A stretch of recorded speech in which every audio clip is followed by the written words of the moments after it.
and just enjoy.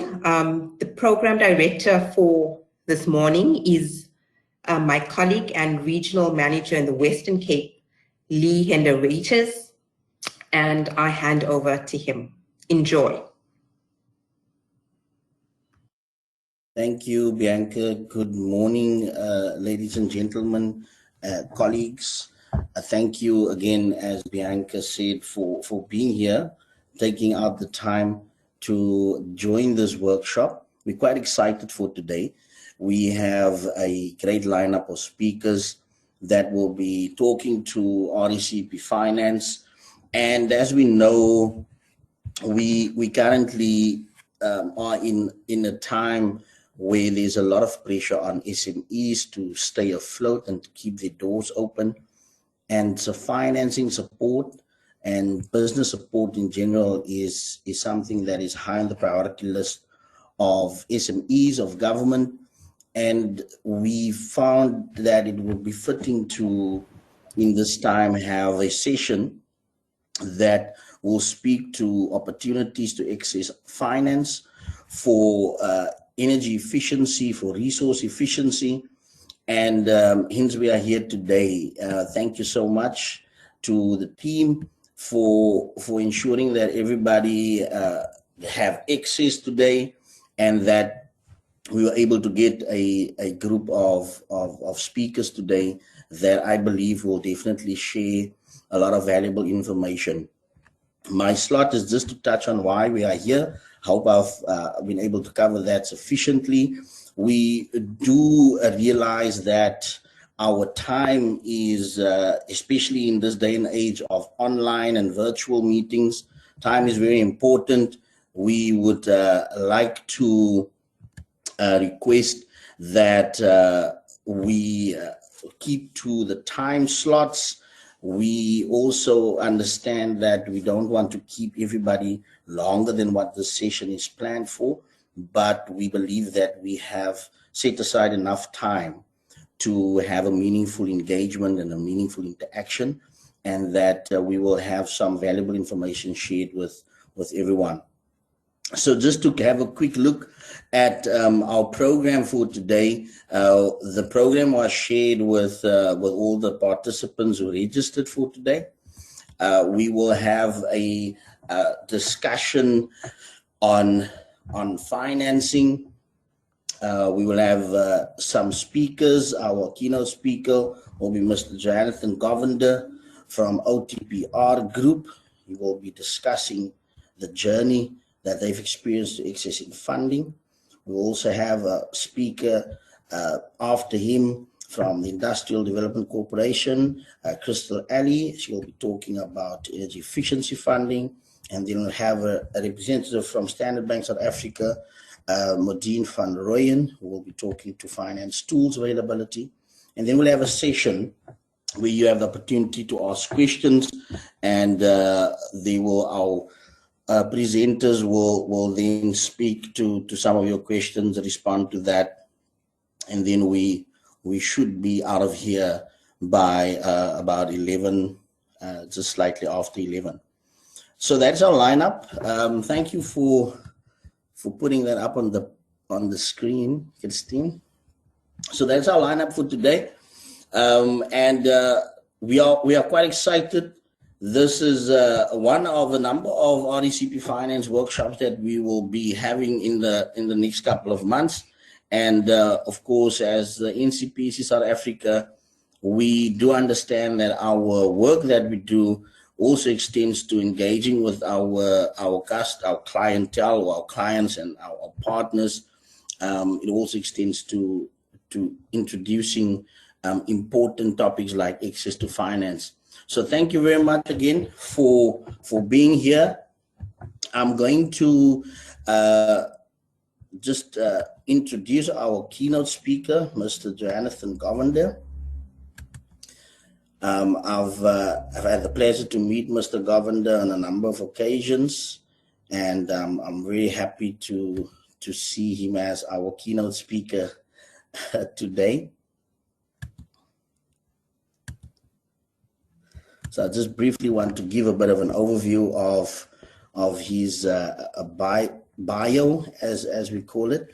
Mr. Jonathan Govender is the business analyst for OTPR Group, which is integrated pyrolysis ferroalloy facility being established in Saldanha Bay, IDZ. He has more than 20 years of experience in project structuring and financing, and has been part of a team responsible for the industrialization and commercialization of the pyrolysis process to better deal with challenges of waste tires, which is of course a huge challenge in South Africa. This focus on waste tires is also in a manner conforms to environmental and circular economy principles, which is an important topic for us as well. His work with the DFIs as well as private sector funders highlights the challenges that businesses face and the need to access strategic partnerships to unlock market potential. Mr. Govender, I would like to give the floor over to you.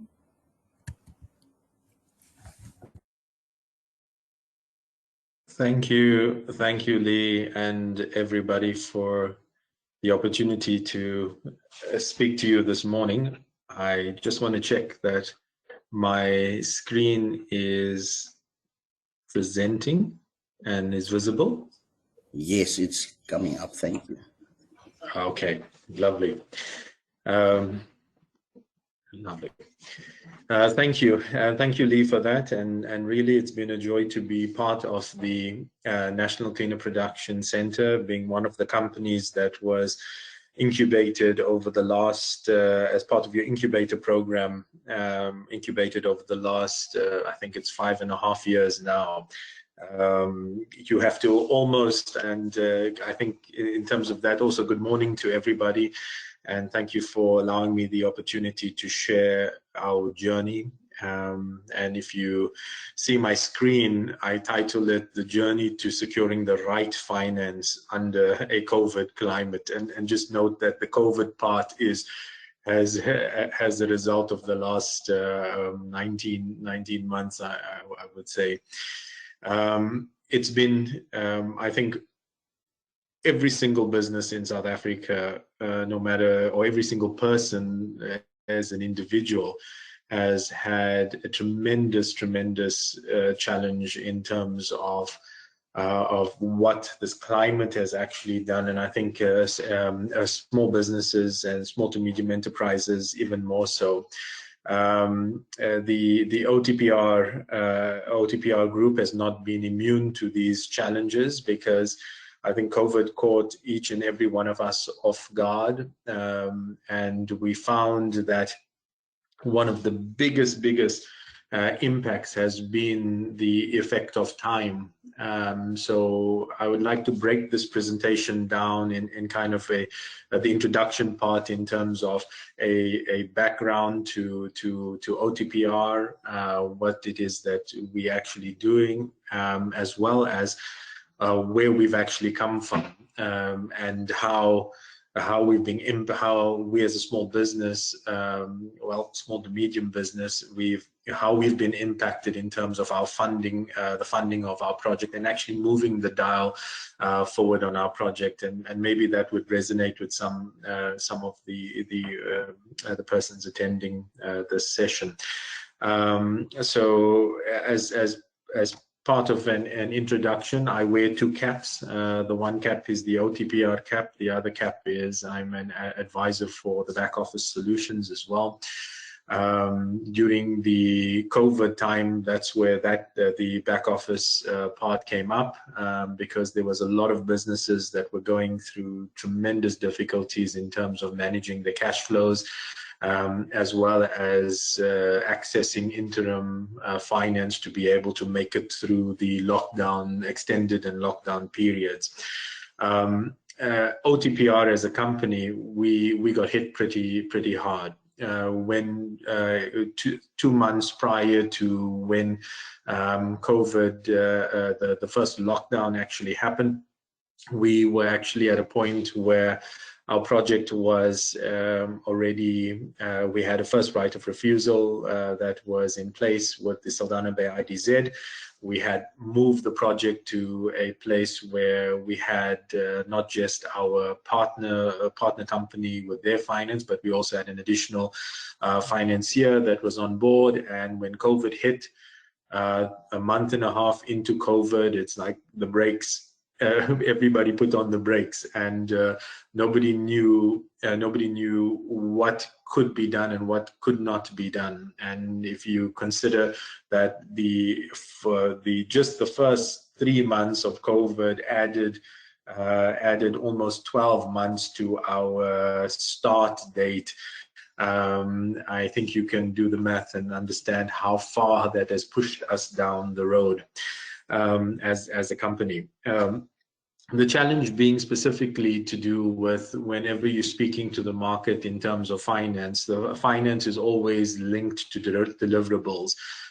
In terms of leases, in terms of EIAs, and when you're in the space of the green space, there needs to be substantial backup to what you are to the information that you present. And so in that regard, let me just give you a bit of a background to OTPR. So OTPR is overburg tire and plastic recyclers.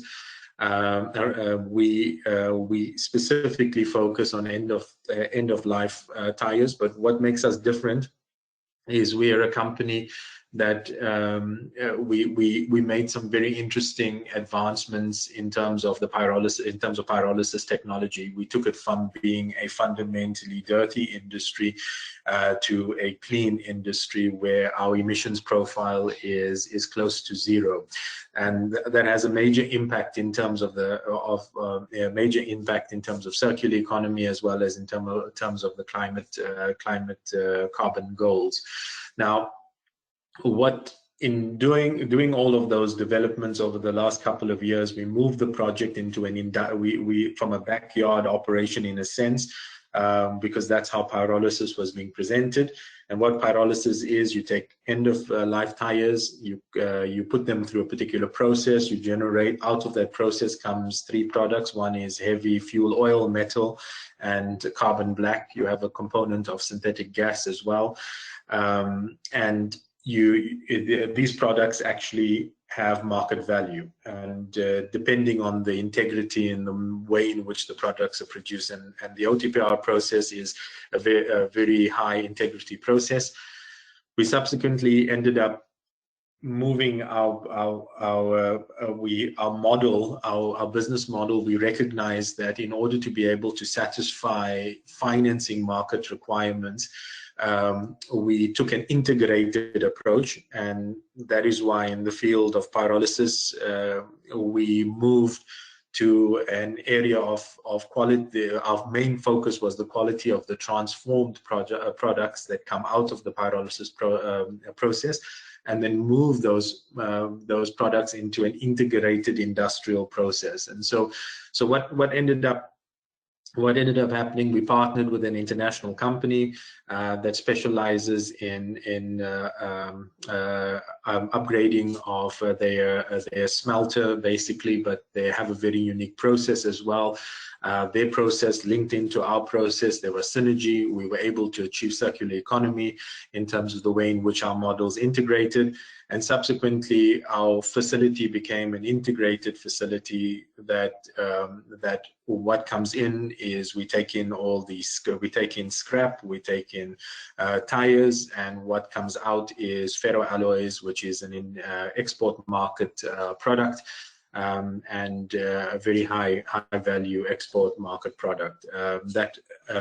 Once we achieved that, it put our project in a very good position, because we were no longer just pyrolysis. We were pyrolysis, but an integrated process where one services the other. We're taking care of waste, managing 2 waste streams in a sense, and converting it into high value products to the export and local market.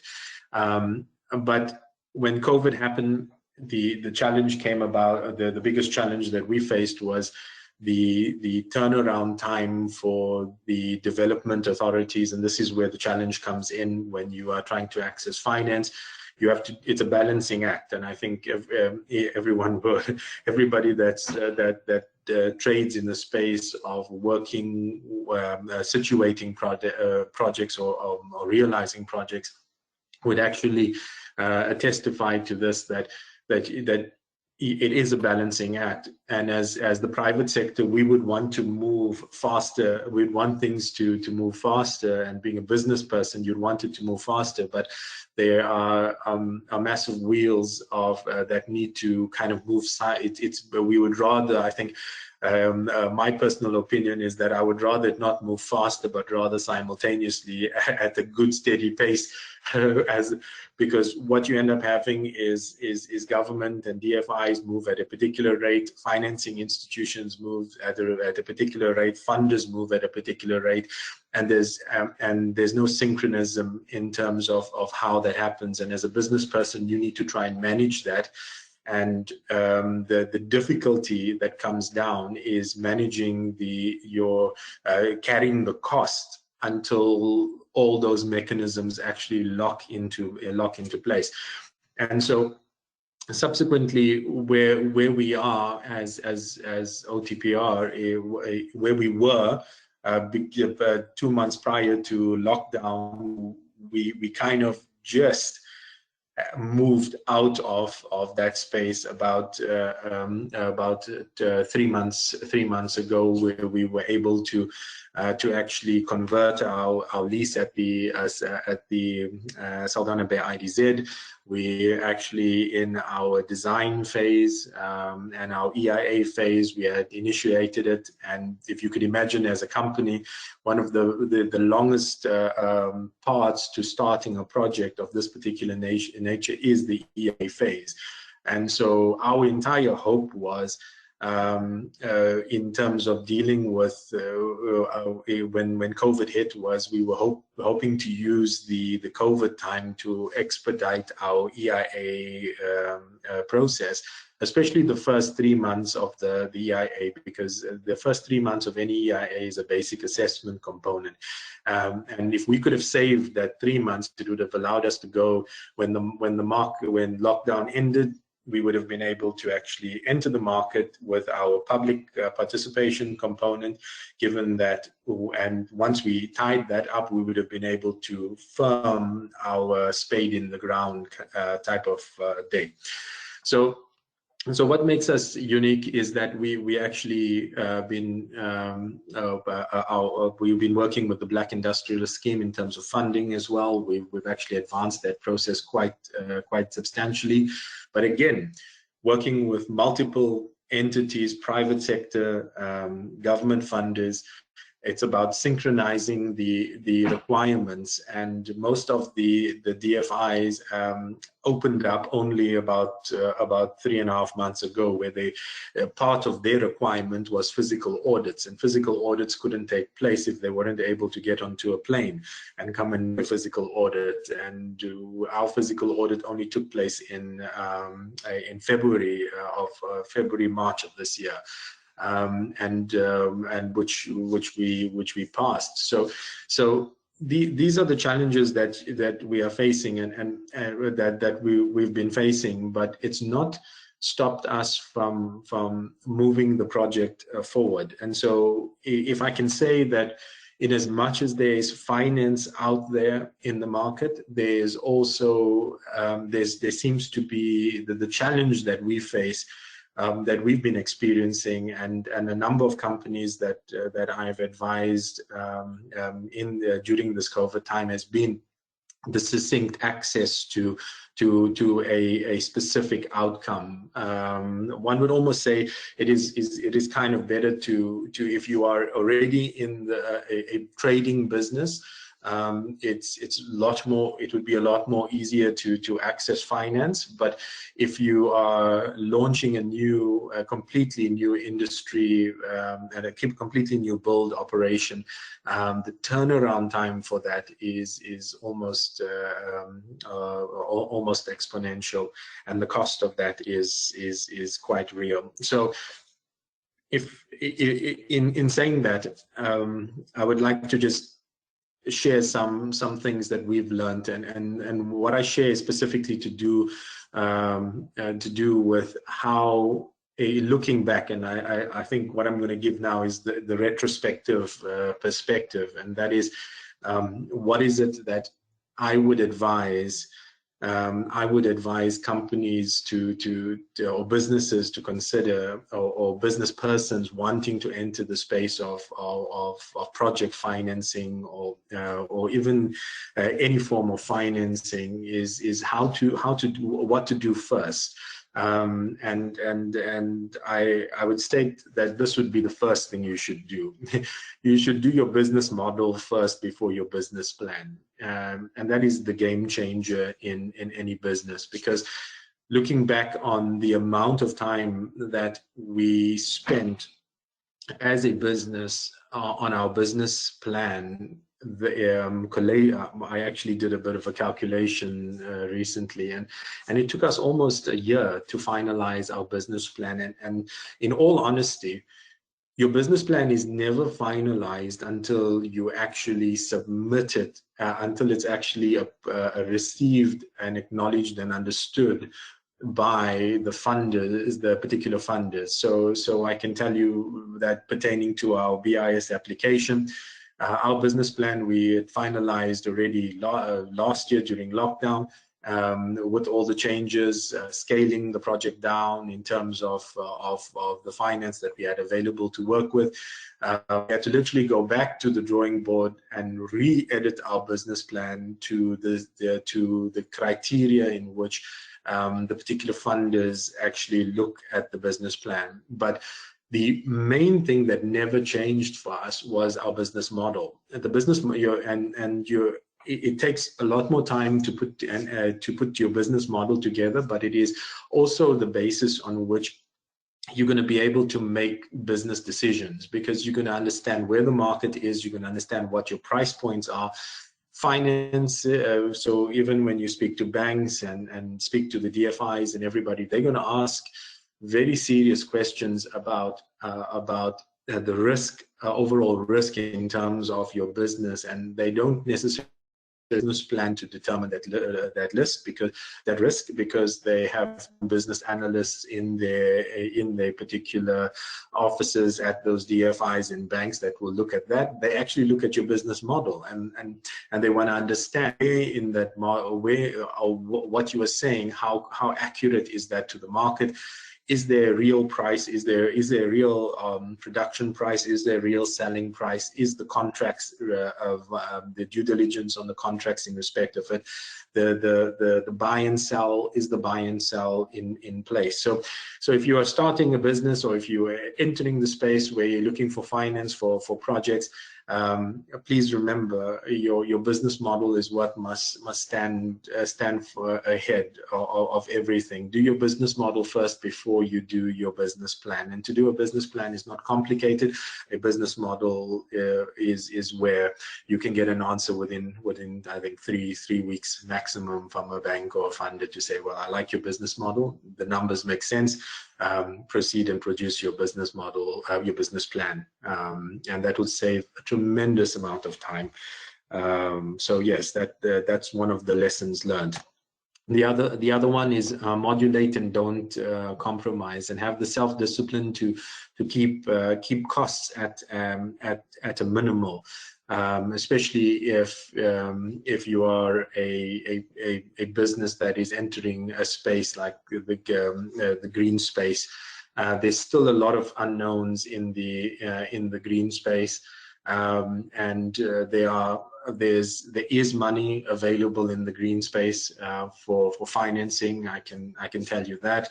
I can also tell you that the challenge comes down to, again, the balancing act between where the money is and where the municipal processes actually are sitting in terms of being able to get access to land, or government processes in terms of getting EIA approvals and all of these type of things.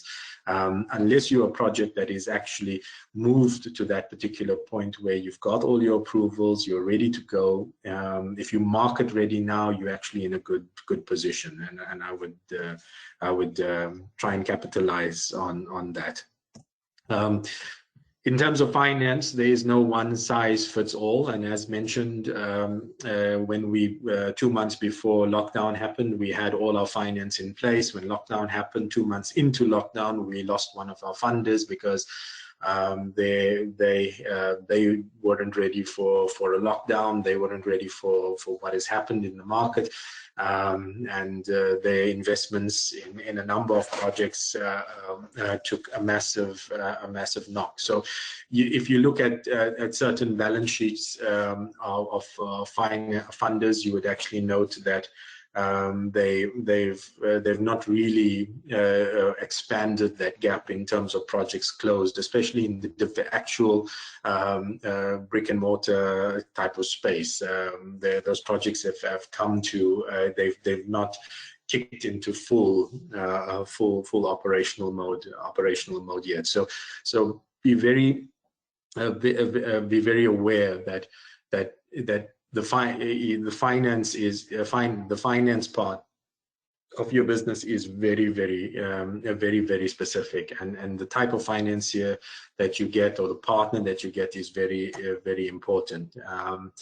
Then there's my be proactive, follow up and show up, but observing COVID protocols. I can tell you that having meetings over Zoom and Teams, and I mean, we've learned new acronyms and words in the last a couple of months that really become challenging, because what ends up happening is the way in which I kind of describe our engagement with the development authority, the Saldanha Bay Development Authority, and I state this because I've told them that as well, is kind of like 50 first dates, and why that is during lockdown we had to our processes.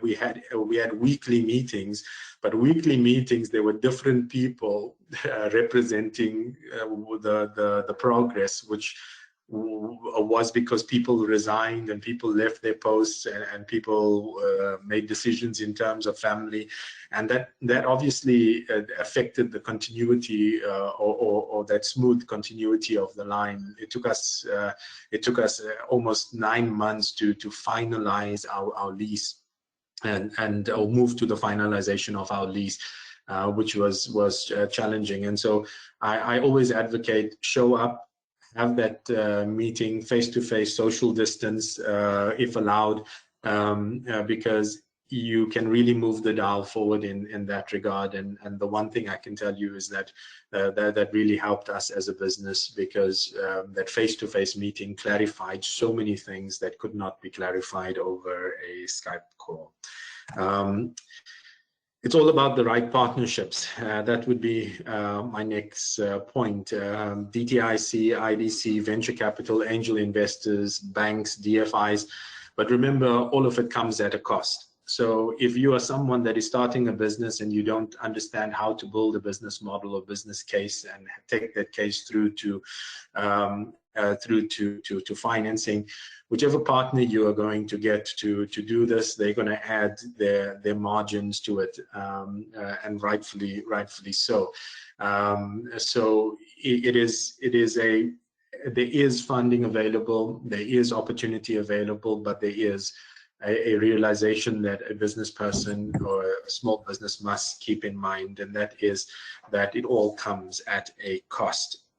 And in the COVID market that we have, that cost is very difficult to pinpoint at the moment, and I can share that from personal experience.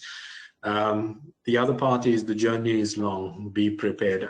I can tell you that as the team, in terms of the OTPR team, I'm grateful to God. The entire team is still together. We went from extreme excitement to have it to in terms of lockdown, to knowing that our project will be up, at least our spade in the ground will have been by April, May of this year, to having to push our project forward by an additional period.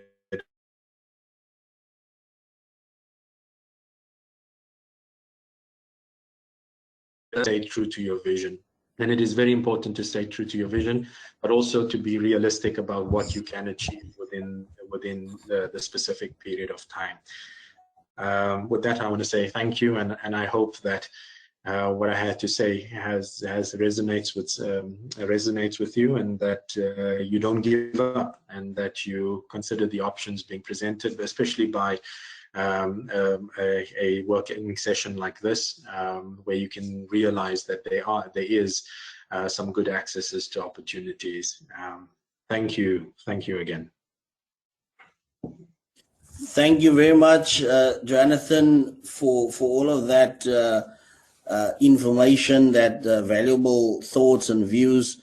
We really appreciate that, and want to wish you well on the next steps in your journey. Ladies and gentlemen, we have a short poll on the screen that we would like you to take part of. As I introduce our next speaker, you should have a pop-up window on your screen right now for the poll. Please complete that for us, and that will also help us to get some valuable information from your side. So to move on to our next speaker, our next speaker is from the IDC, and I just quickly want to give you a bit of a background on Crystal Ali. She is a chartered accountant by profession, and she's completed articles at KPMG, which is one of the big four accounting firms, as we are aware. She became an internal audit manager there. She's currently the senior deal maker at the IDC in Durban, and she's very passionate about accounting, finance, business, and operations, or business operations. She assesses the viability of sustainability of various businesses to provide them with finance, which will, of course, increase industrial capacity and contribute to the growth of the South African economy, which is quite critical for us. So thank you very much, Crystal. As we are just wrapping up the polls, I would like to hand over to you. Thank you.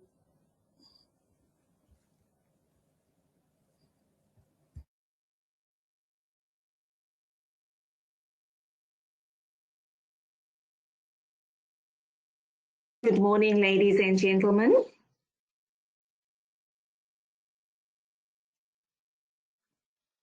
I would just like to check if you can see my presentation. Yes, we can see that. Thank you.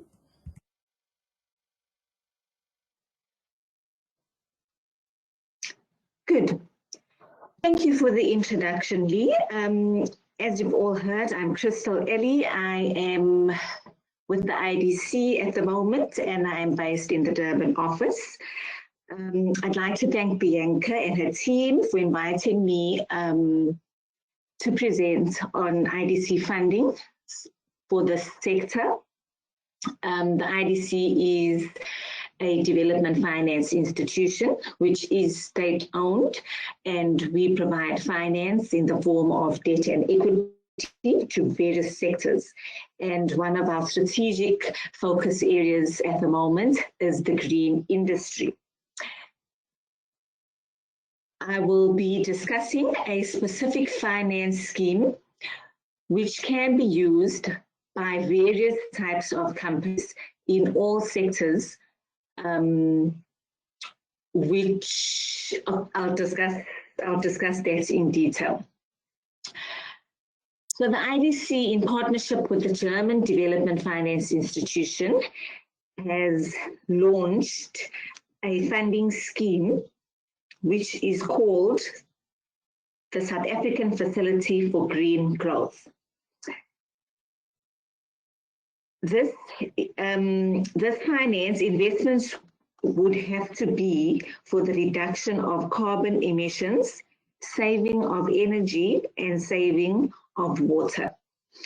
In other words, if your company would like to implement or install systems or technologies which contribute to energy savings or decrease in carbon emissions or saving of water, this financial scheme is available to your business. The idea behind the introduction of the funding is to stimulate energy efficiency and renewable energy investment by making finance available to implement these new systems and technologies. And by implementing these technologies and systems, this would promote long-term business competitiveness by way of modernization of your business, increasing profitability and lowering the vulnerability to increasing energy prices. The implementation of these types of investments also contributes to global climate protection by measuring the company's energy savings or carbon emissions and enhancing your company image by reducing your carbon footprint. So the criteria for this specific finance scheme is the investment must be in renewable energy, energy efficiency, or water efficiency. And the target energy savings or reductions must be 20% of the company's current usage. And the target water savings should be 15% of the current usage. The form of finance which this is available in is debt finance, which would have to be paid off by the operating company. The project must be located in South Africa. The minimum amount of finance which can be applied for is 1 million rand, and the maximum is 15 million euro for this specific finance scheme. If the investment is a non-standardized investment, an independent energy audit may be required and carried out as part of the IDC due diligence process.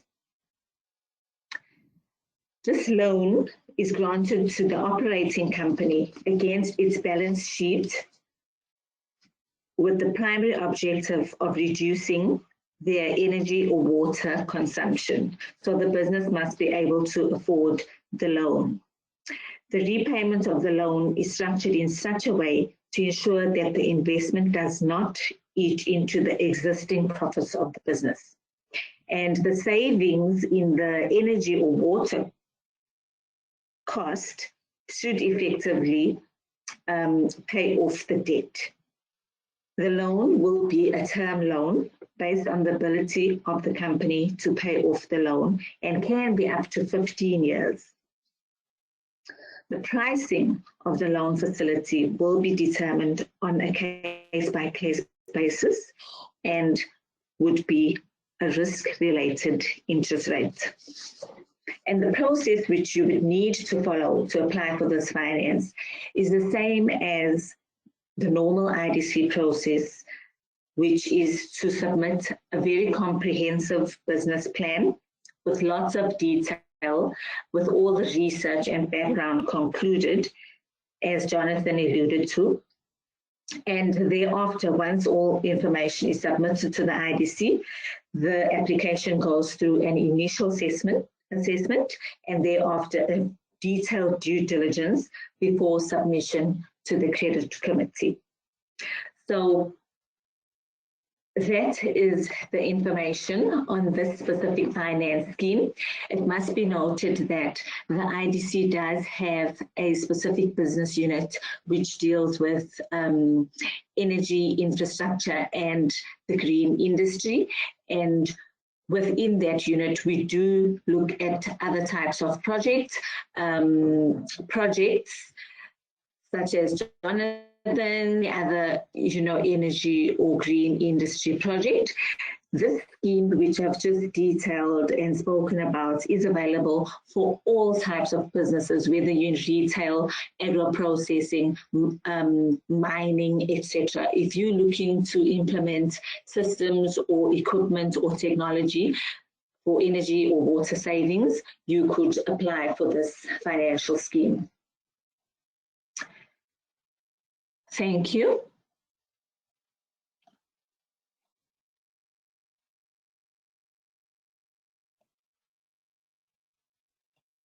Thank you very much, Crystal, for that feedback, that information.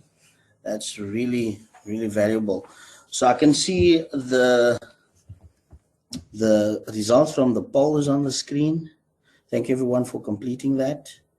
This gives us an indication, of course, of who we are talking to today, and how we can, of course, just reach out afterwards. And this will also help us to share future information a lot more better, and shared with the right people, of course. Thank you very much, Crystal. Ladies and gentlemen, we are moving on to our next presentation. Our next speaker is Modine van Royen from Standard Bank South Africa. Modine has been with Standard Bank for the past 3 years, and she's currently in the position of a specialist for power and sustainable solutions, which is subsectors for Standard Bank's business and commercial client segments. Sustainability has become an area that she's quite passionate about, and this is specifically due to the momentum that the sector is developing, and the far-reaching benefits that clients can derive from investing in these solutions. For renewable energy, she has developed models and trained the bank's frontline teams on the sector and the credit risk strategy the bank has for transactions in the space. Modine is obviously someone that we would like to hear from today. And Modine, I would like to hand over to you to share with us your presentation. And thank you for switching on your camera so we can put a face to the name. I'll hand over to you. We can see your presentation is up. If you can put it for us on slideshow, that would be great. Thank you. Good morning, everyone. Thank you, Lee, for the warm introduction. I'm accompanied on this webinar today with my colleague, Papalele Gumede. So we both are within the natural resources team within Standard Bank, looking after business and commercial clients. As Lee mentioned, I'm a specialist on the team, and the presentation today will mainly center around decentralized energy, because that is a subsector we have seen the most growth in for the past 3 years. Okay, so without any further ado, we can jump into it.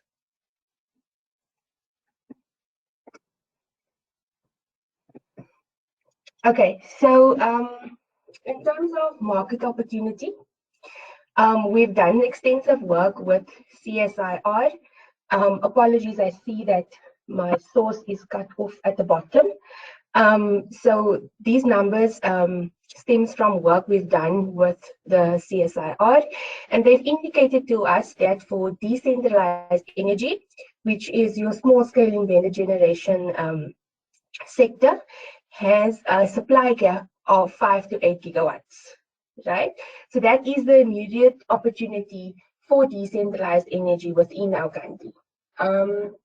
When we took that 5 to 8 gigawatts, and we look at the top 5 sectors, we saw that the immediate need is about 2 gigawatts.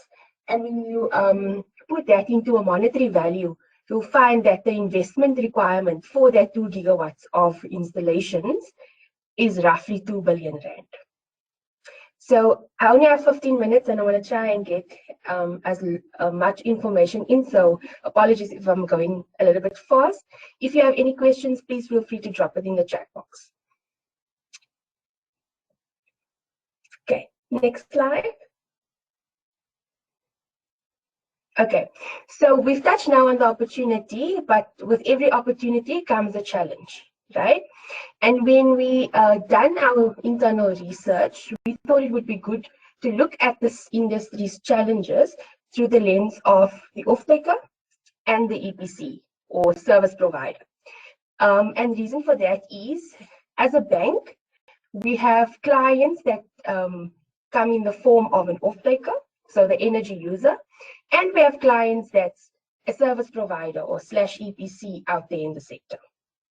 And when we looked at the challenges, we saw that these challenges actually fall into three broad categories, which is funding, technical, and legal and regulatory. And when you delve deeper, you'll see that the challenges are actually common for these two industry players. It centers mainly around high levels of complexity for the off-taker. There's sometimes conflicting solutions and opinions out there in the market, which sort of makes it difficult for the off-taker to make a decision. And as a result of that, the off-takers or clients get wary around projects, they give up in frustration, or at the end of the day, if they make the wrong decision, they don't get the full benefit of decentralized energy. From the EPC or service provider side, it's hard for them to build pipeline, given the conflicting solutions that the off-taker is experiencing. And sometimes they end up with low conversion rates. It's also frustrating for them when the off-taker is uncertain and they wary about the projects. So all of these challenges end up in a reduction and scaling of the projects. Or on the EPC side is that the client's expectations are not met, and hence on their side, that's also how they lose out on projects. So we took a view on these two industry players for these reasons, but there is light at the end of the tunnel, and I will go through the drivers of growth despite the challenges in the next slide.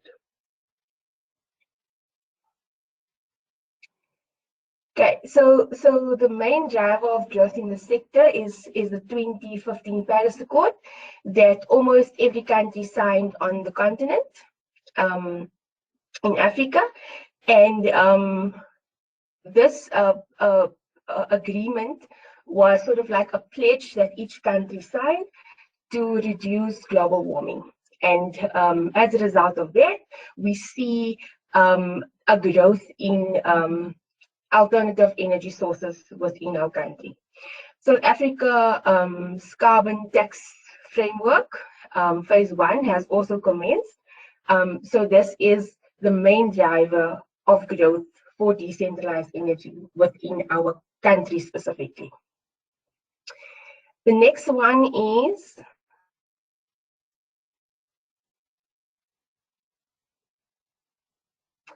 technology costs. So very impressive stat that we got from also the CSIR. And as we can see here, the input cost of generation for solar PV is reducing year on year. So if you follow the orange line, you can see where we started off, right? And this is now Rand per kilowatt hour of the input cost of solar. And you can see how it plummeted over the years to a point just around 2017, where it's now the cheapest alternative form of energy. It's even at the point where it's cheaper than wind, right? Another interesting thing to note on this slide is that the input costs of ESCOM, of coal generation, right, has been fairly stable over the years, which is the black and the red line. Okay. Another driver is our generation within the country. You can just click next, please. Right. So we used to have a centralized district, a centralized sort of grid, right, which was solely owned by Eskom, but we've since moved away from a centralized grid, more to a distributed grid. You can just click next, please. Right. So on the right-hand side of the slide, you'll see our sort of clients that can now install their own solar PV system and generate their own electricity, as well as we have our independent power producers that invest in big scale wind farms and solar PV farms. So before, the right-hand side of the slide was not allowed from a legal and regulatory perspective. Everything was owned by Eskom, as you see on the left-hand side. But we have since moved away, and that is sort of another driver of growth for decentralized energy within our country. We can just move to the next slide.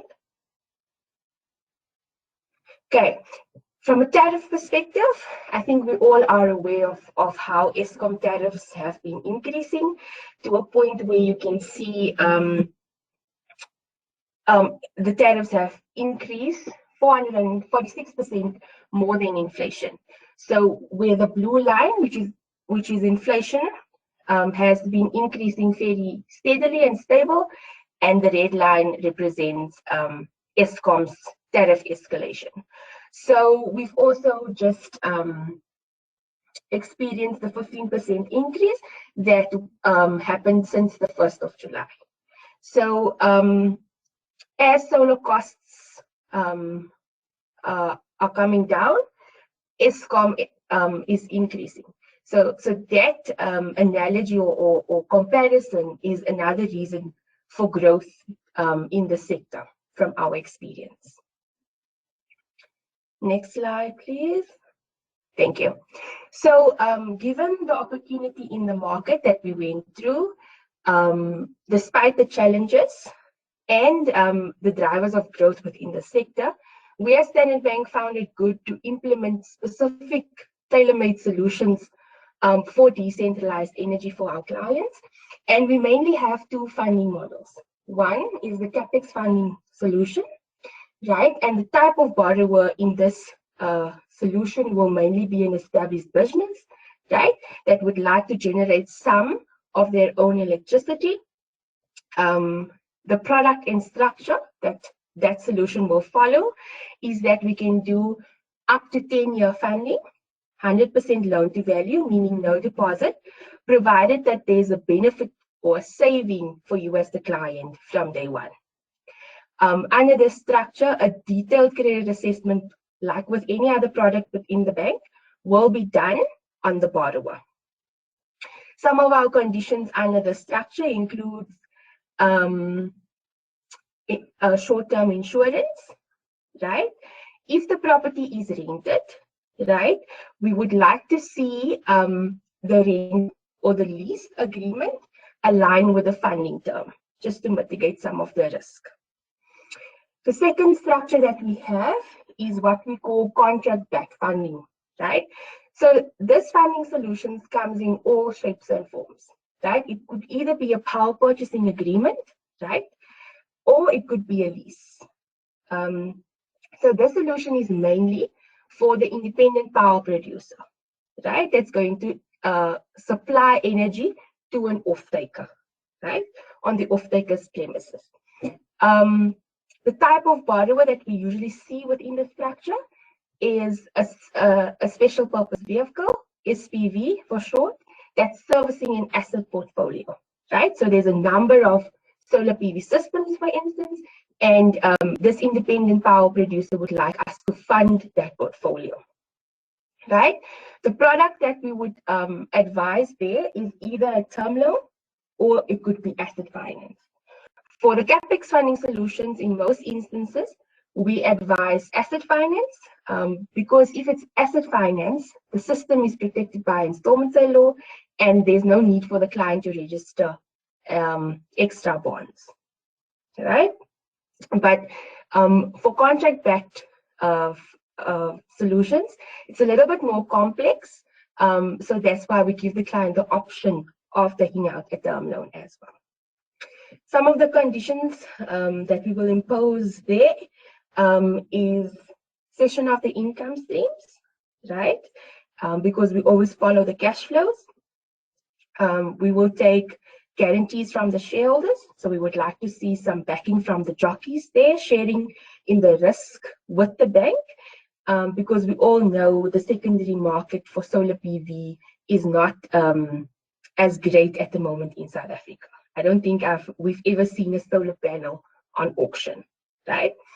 We will take delegation of rights, right, on the project, and then also short-term insurance will be applicable in that structure. I'm trying to go as fast as I can. Next slide, please.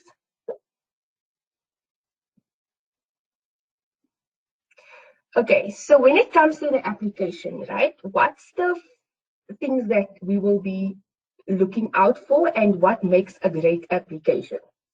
So we always refer to as the 5 C's of credit when it comes to an application. So if you can tick these boxes, I am pretty sure you'll be very successful with your application. So I'll just go through them briefly. Character, it speaks to the track record of the business, right, that's going to borrow, and the industry that that business is situated in. Capacity, right? Capacity speaks on your ability as a business to repay the loan, right? Capital will be your net worth, so the value of your assets less your liabilities. From a collateral perspective, we're happy to consider the asset as collateral, especially because the facility will be housed in asset finance, right? But if you have a bond over the property and the bond is with Standard Bank, or you own the property, even better, right? Then the last one is conditions. So this one mainly refers to the market conditions within the sector that you're currently operating in. So if you can tick all of these 5 boxes, then as I've mentioned, we do not foresee any sort of obstacles with your application. Next slide, please. Then I just thought I will list what we will need as a bank for a bankable transaction from an information perspective. So firstly, very important to us is the company structure, right? And that structure should clearly demonstrate to us the shareholding, right? Confirmation of the borrower.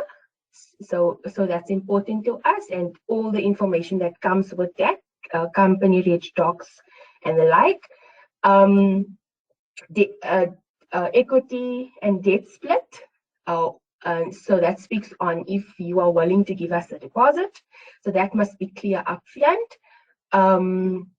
Any other additional collateral that you would like to put up on the facility apart from the asset itself. A detailed business plan, and I think Jonathan touched on this earlier.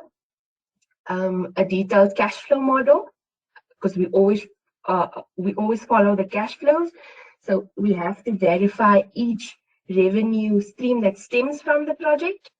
And then as number 7 indicates, we will also verify those revenue streams.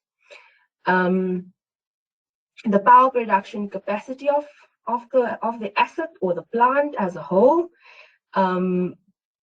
The legislation and regulatory requirements need to be submitted to us.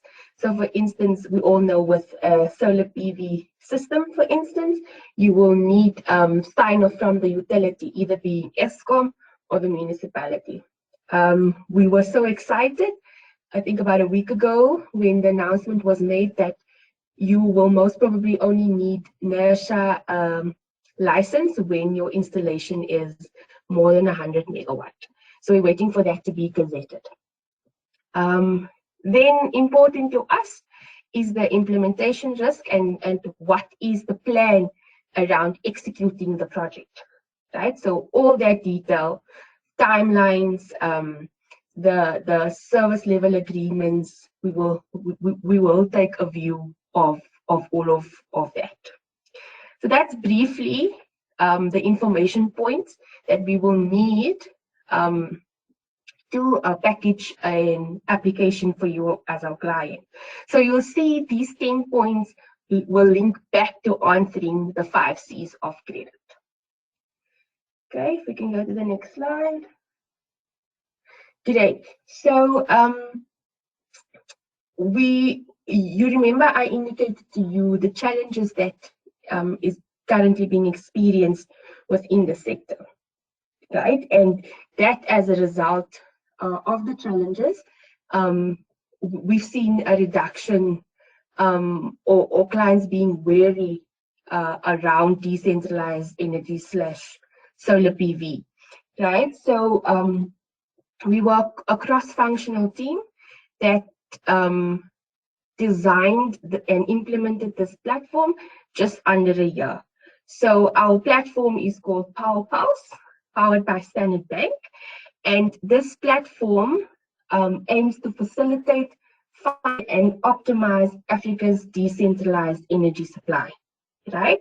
The platform is basically a marketplace that brings together the 3 main industry players, being the electricity user, the funder, and the solution provider. What's the benefits of this platform? It addresses the challenges, as indicated earlier, directly of the off-taker / electricity user and the solution provider / EPC. What are the benefits of the platform apart from solving for those challenges? For the electricity user, it reduces time, it gives ongoing support, it reduces the risk of the client or the off-taker making the wrong decision, and we assist the off-taker in selecting the right solution provider or partner. For the solution provider, what's the benefits? Increased client pool, right? Higher conversion rates, reduce sales cycle, and lower acquisition cost. So the process will be, the platform will support the client, firstly with a feasibility study. So the client will sign onto the platform, input information that's at the hands of the client / electricity user. And it's things like the location, your monthly electricity spend, your trading hours, your roof space, and the platform will take that information and generate a feasibility report.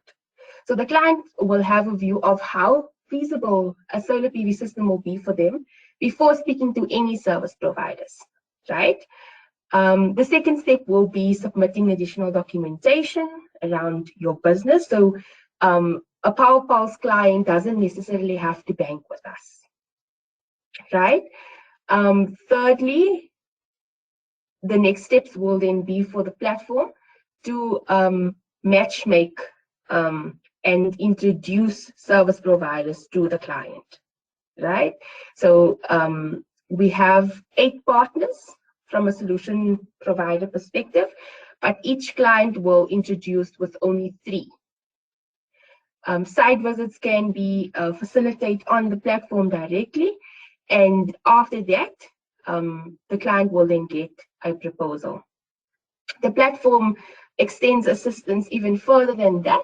So once the 3 proposals comes back from the solutions provider, we will then put it in a standardized format for enabling the client to make comparisons and to better understand the proposals.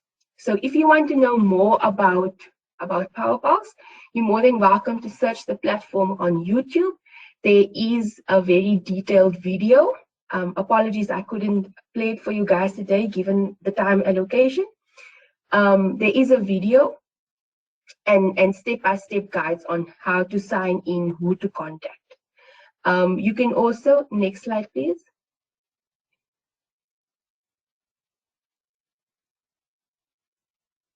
You can also send an email to powerpulse@standardbank.co.za should you be interested after watching the YouTube video. I'm looking forward to all the questions in the chat box.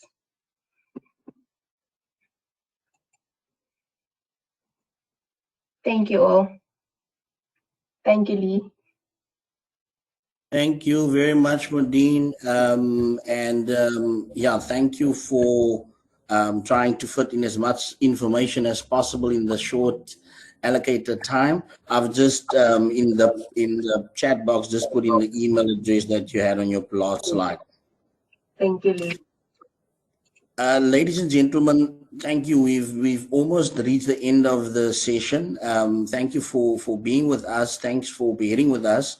There's a couple of questions that we want to go to before we wrap up. We've got two questions in the chat box. Both of the questions, or the first question doesn't say who it's for, but we, yes. It's just Nadia. Christine. And is presenting now. Is Nadia presenting now? Yes. Apologies. No problem. Apologies for that. I've been just looking at the time, sorry, and I was jumping that slot. Apologies. So, colleagues, we've got another presentation. Apologies for that. I was a bit too hasty to get to the questions. We have Nadia Rojidet speaking. She is an executive director and founder of Uzenzele Holdings, which has assessed over 2,500 organizations for project finance. She is a capital raising deal maker, averaging 53 million through debt, equity, and DTIC grants or incentives, as we know it. Nadia's she's the current chairperson of the Business Incentives Work Group at the South African Institute of Taxation. She's also co-author of the NCPC and UNIDO's Financial Guideline for Development of Bankable Business Proposals for Clean Energy Projects, which was published in 2020. And she was also named 2020's High Flyers in High Heels by Top Women Leaders magazine and in Entrepreneur.com's Top 50 Women to Watch list of 2019. Nadia, without further ado, I'm going to hand over to you, given our time, and I'll let you take the floor. Thank you. Thank you so much, Lee, and to the NCPC for having me here, as well as the other speakers who've spoken a lot around some of the concepts in bankability. And I was asked really today to focus specifically on the renewable energy financing options in the industrial sector. And as a professional advisory firm helping businesses access finance over the past 10 years through the likes of the IDC and the DTIC, it's really important for us to make business aware, and I see that a lot of our audience is from the engineering fraternity more so than necessarily from the financial side. And what we do see is that there's a large skill gap sitting between the engineering space and the finance space, where primarily it's the financial directors and CFOs, financial managers that assist businesses in raising capital, but specifically when it comes to renewable energy, have limited understanding of the renewable energy space, as well as the financing available for it.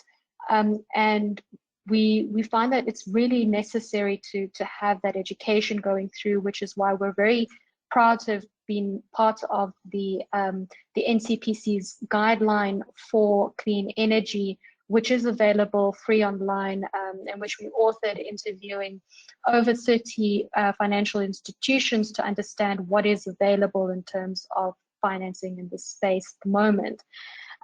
What is critical really when we look at projects is, first of all, understanding the different project sizes when it comes to development commercial finance.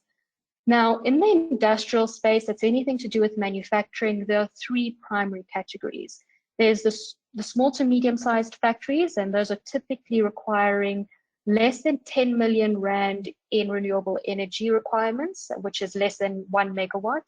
We have the to large factories that are typically 1 megawatt to 10 megawatts, but could even be as low as a few hundred kilowatts. And then we've got the industrial size mines, OEM factories, etc., which are above the 100 million Rand mark in terms of project sizing, specifically for renewable energy, and require 10 megawatts.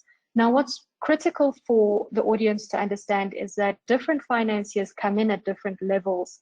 And typically speaking, whilst you can raise finance from the likes of the IDC, as Crystal mentioned, for as low as R1 million, the work that goes into preparing that application is the same amount of work that you would need in order to raise 100 million Rand.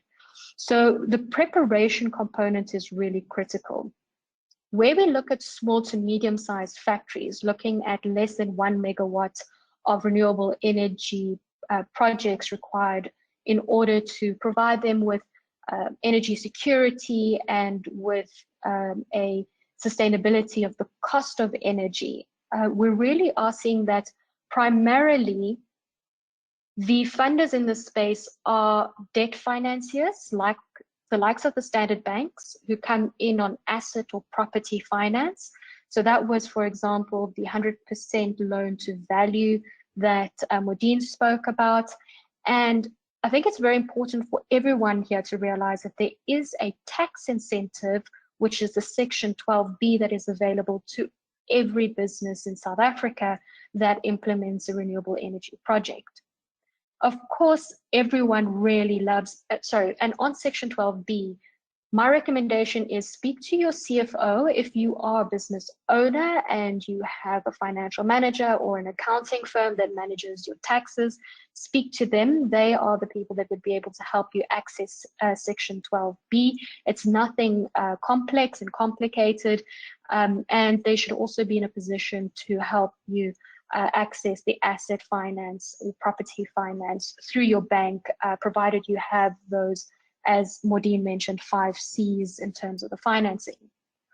Certainly what everyone loves to speak to Uzenzele about is our specialization in grant funding and the likes of the DFI funding from the IDC.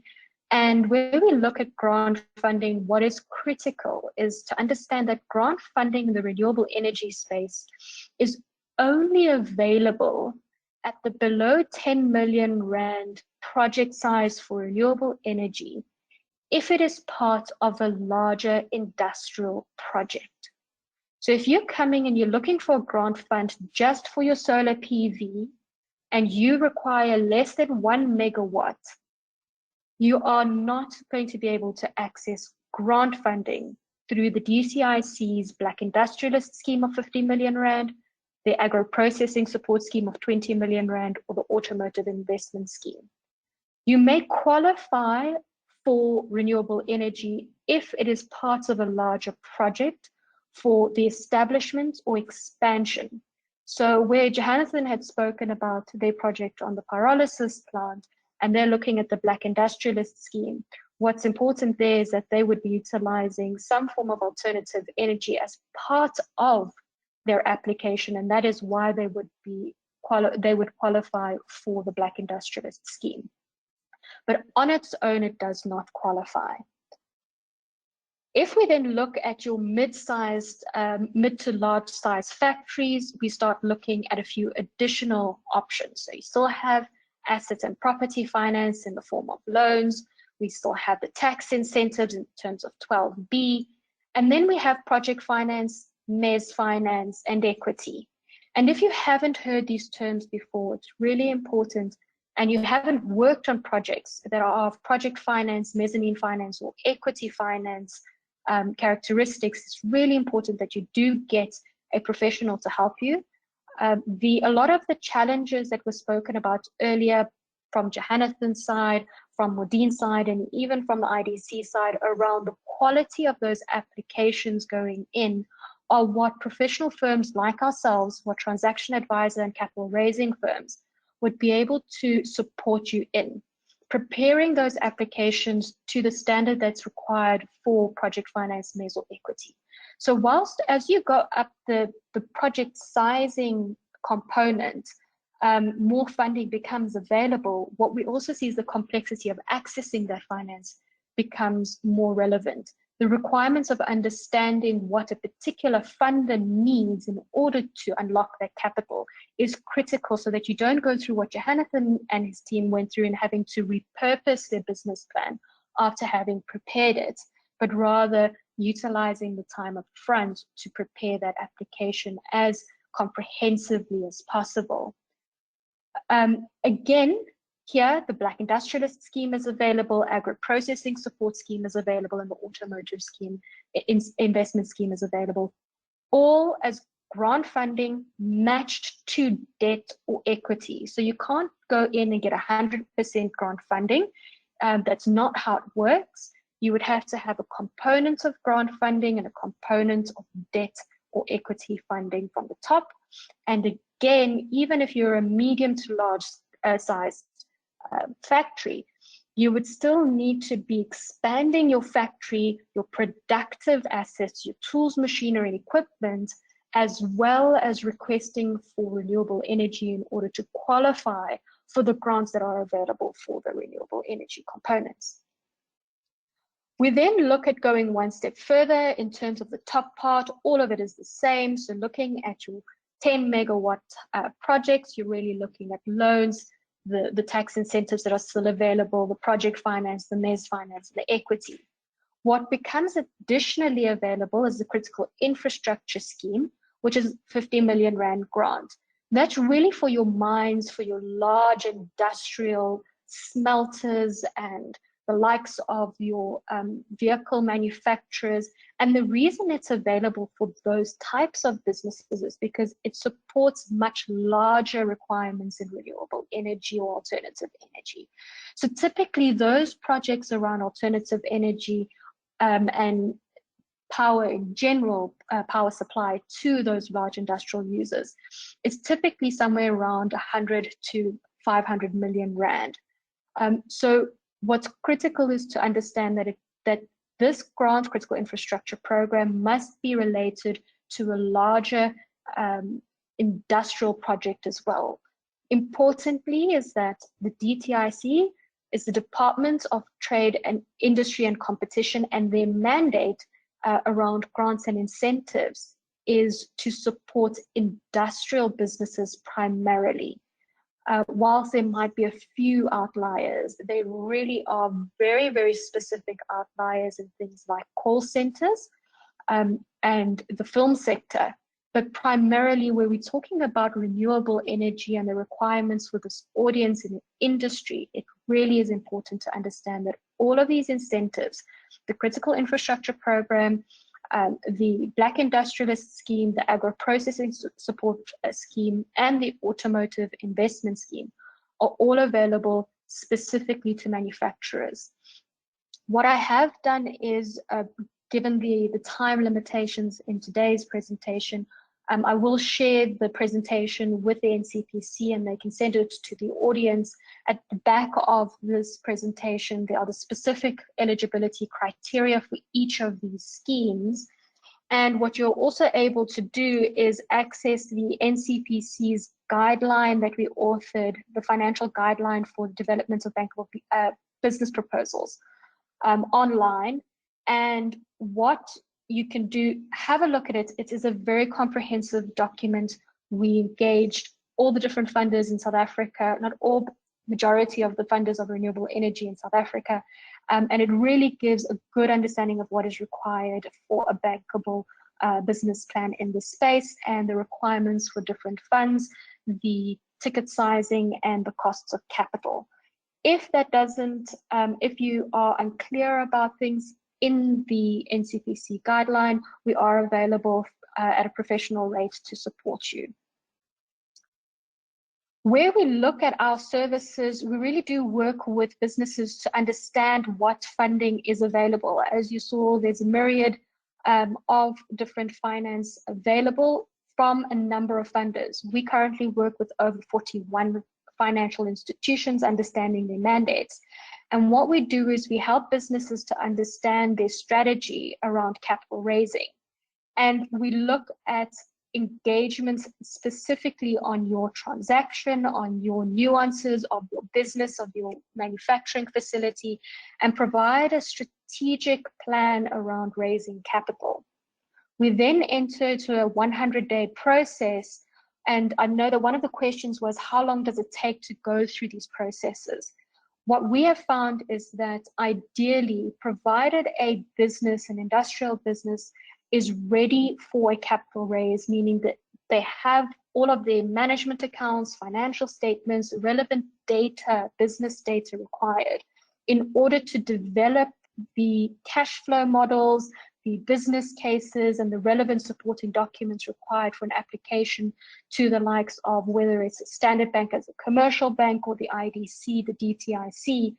The fundamentals of a business case must be available. If that is the case, we're looking at approximately a 13-week cycle from initiation to submission, which includes a number of different steps, including multiple development of financial models and economic models, reviewing of the hundreds of documents and quotations that come our way, and we analyze it professionally to provide a quality application for submission to financiers. You then go into phase 3, which is a capital raising, financier due diligence, and financial close phase. And that's typically 6 to 12 weeks if everything is available and everything is perfect. Unfortunately, we do not live in a perfect world, so it often does take a bit longer. And if you speak to us around the specifics of your project and if it qualifies for us to assist you, we would be in a position to give you a sense of how long we believe your specific application may take. What I will do as well is with the presentation that I will share, you'll have a number of testimonials. And really, the first step is, if you require any assistance, is to contact us through our online inquiry form. The link is also available in this presentation, or you could go straight to our website and fill in the inquiry form. There is an assessment process that we undertake, because what we do with business is we partner with business in the professional advisory component of preparing those bankable plans, which can take up to 1,000 hours of professional time. And we provide that through our team of chartered accountants and very strong competence in our team, so that we can help you to prepare highly bankable plans that will see success going forward. So again, as I said, in here, what you will see is toward the end, we've got the requirements for the Black Industrialist Scheme, agro-processing, and critical infrastructure program. So that is it for me, and if we can do anything to assist you, please do contact us. Ideally, we would want to speak to the engineering and financial decision makers within your businesses, so that we can get the project started as quickly as possible. Thank you very much. Thank you, Nadia, and thank you for keeping it as brief as possible, whilst at the same time still sharing some valuable information. Ladies and gentlemen, I'm not going to keep you long. We are running out of time.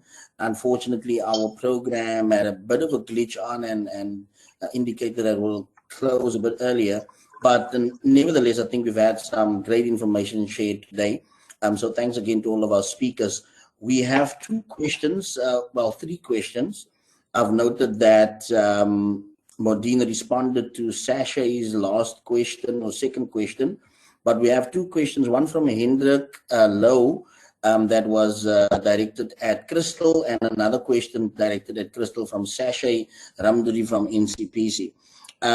Crystal, would you be able to speak to those questions briefly? Yes, I would. I'll address the second question first about the timelines for IDC funding. I must be honest, our requirements are, quite a lot. We seek very detailed information, and as indicated, you know, the research, the background, lots of the different areas of your business plan must be concluded at the time you apply for finance. So we look at bankable business plans. And a lot of the time, the reason for applications taking so long to get assessed is the lack of information available. So if we are considering the time taken from the time we have all the information available, it does go through a stringent process, as I indicated: initial assessment, due diligence, submission to credit committee. Thereafter, there'll be the signing of the legal agreements and registering of any securities. So all of that takes time. And I would say, you know, if everything runs smoothly and, you know, there's not substantial deal breakers, etc. along the way, then it should take about a 3-month process. But, you know, it's different for each business, and, you know, each business has its own characteristics. So yeah, that's you know, the answer to the second question. The first question, I'd just like a little bit more information on that, and to just see from what perspective the question is. Maybe we can take that offline. As indicated, I'm the financial, you know, person presenting this scheme, and, you know, we can chat to the guys which are more on the more technical side of things. But if the guy can just ask me, you know, or chat to me directly regarding that question, that probably can be done, but I just need to understand the details surrounding that question. Okay, thank you. In saying that, I'll just add my contact details on the chat. Yes, please do. I wanted to just ask you for that. I will do that. All Sorry right. about that. Thanks. I think I could also, from some of the experience that we've had on these two matters around turnaround times, and then also the requirement for securities and collateral, is give some background and experience. Again, where you're looking at the timelines, where you've got, you know, in the due diligence process at the IDC, you've got 6 chartered accountants coming out to you at your facility, each interrogating literally every component of your business, where the IDC does not know you as clients yet. They really do need to do that, and we find that it adds a lot of value to businesses, because it opens up, it opens their eyes to a lot of risks they wouldn't see. By nature, business owners and executives are very optimistic, and would generally not see all of the risks that the likes of a due diligence team of the IDC would see. And through that, a lot more questions come up, and that does often delay the process. But if you go in with the intention that this is a process and that it would add value to you as a business, it is a very fruitful process in totality. With respect to securities, again, the challenge with the likes of an IDC or a DBSA or DTIC, the reality is that whilst a commercial bank may be able to lend on softer term security and collateral, they understand you on a day-to-day basis. They are managing your cash and transactional banking, so the in and outs of your day-to-day operations, where the IDC, DBSA, and the likes do not. So that's the difference between commercial finance and project financing. And it's very important for businesses to understand that there is a marked difference in terms of the requirements and the timelines attached to due diligence.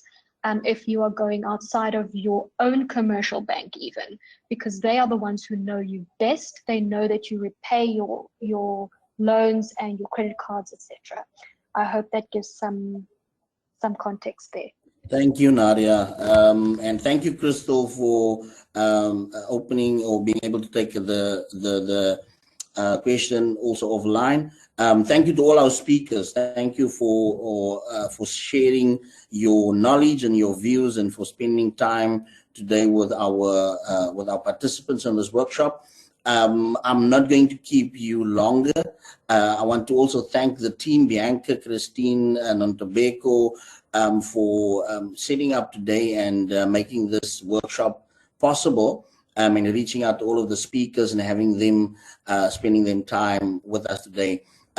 Ladies and gentlemen, as I said earlier, this will not be the last of this type of session. We do realize that timing is of a problem. You know, it is a challenge. We want to not keep people too long, but we want to take the time to share information that is relevant and that is valuable to everyone. So we will be doing more of these sessions going forward, and we hope to see you again or hear from you again, and also hopefully you can inform and pass on the message to your other business colleagues.